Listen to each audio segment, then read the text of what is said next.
Ghost ship या भूतों का बहरी जहाज, वो बहरी जहाज जो बहीरा रूम में बगैर अमले के तैर रहा है और इसने दुनिया भर के लिए खतरे की घंटी बजा रखी है।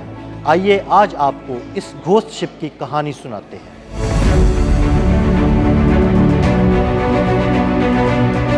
बहरे रोम के खामोश पानियों पर एक द्योहेकल भूत प्रेत बहरी जहाज बेकाबू होकर तैर रहा है। ना इस पर कोई अमला है और ना ही कोई कंट्रोल, लेकिन इसके अंदर मौजूद है हजारों टन ईंधन और गैस जो किसी भी लम्हे तबाही मचा सकते हैं। ये कहानी है एक रूसी ऑयल एंड गैस टैंकर की, ऑक्टिक मेडागेज, जो 2 मार्च तक यूरोपीय मुल्क माल्टा के मशरिक में मौजूद था, मगर चंद घंटों बाद अचानक इसका ट्रैकिंग सिस्टम बंद हो गया और फिर सामने आई एक चौंका देने वाली खबर। रूसी वजारत ट्रांसपोर्ट के मुताबिक इस जहाज पर ड्रोन्स के जरिए हमला किया गया, जिन्हें मुबैना तौर पर लीबिया के साहिल से लॉन्च किया गया था। वीडियोस में देखा गया कि जहाज आग की लपेट में था और इसके ढांचे में एक बड़ा शगाफ पड़ चुका था। ऑयल टैंकर पर मौजूद अमले के 30 अफराद को फौरी तौर पर निकाल लिया गया, मगर असल खतरा अब शुरू हुआ है, क्योंकि अतालवी हुक्काम के मुताबिक ये बगैर अमले का जहाज अब लीबिया के साहिल की तरफ बह रहा है और अगर इसमें मौजूद ईंधन समंदर में लीक हो गया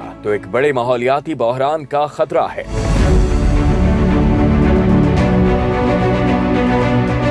रूस के इस ऑयल टैंकर में 450 ton heavy fuel, 250 ton diesel और बड़ी मिकदार में गैस मौजूद है। रिपोर्ट्स के मुताबिक जहाज में धमाकों की आवाजें भी सुनी गई हैं, जिसके बाद गैस लीक हो रही है और जगह जगह आग भड़क रही है। माहौलियाती माहिरीन के मुताबिक ये इंतहाई जरूरी है कि जहाज को काबू में लाया जाए, इसका ईंधन निकाला जाए और इसे कंट्रोल्ड तरीके से डबो दिया जाए, क्योंकि अगर तेल और डीजल समंदर में फैल गया तो ये समंदरी हयात के लिए तबाहकुन साबित हो सकता है।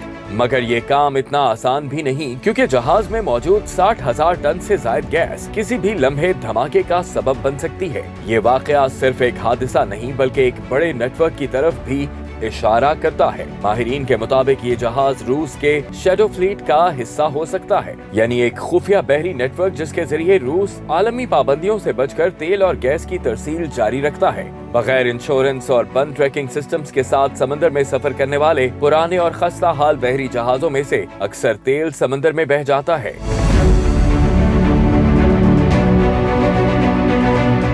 ये मामला अब आलमी सतह पर भी तशवीश का बायस बन चुका है। माल्टा, इटली, स्पेन, यूनान और कब्रिस के रहनुमाओं ने यूरोपीय कमीशन से मुतालबा किया है कि इस जहाज से तेल निकालने के लिए फौरी कार्रवाई की जाए ताकि एक बड़े माहौलियाती सानहे को रोका जा सके। 21 मार्च को लीबिया की नेशनल ऑयल कॉर्पोरेशन ने ऐलान किया था कि वो अतालवी कंपनी के साथ मिलकर इस जहाज को महफूज तरीके से लीबिया की बंदरगाह तक ले जाएंगे, मगर हुक्काम के मुताबिक ये एक इंतहाई पेचीदा और खतरनाक ऑपरेशन होगा, क्योंकि जहाज के ढांचे में बड़ा शगाफ मौजूद है, जिसके बायस समंदर में तेल रिसने से आबी हयात को बड़ा खतरा लाहक है।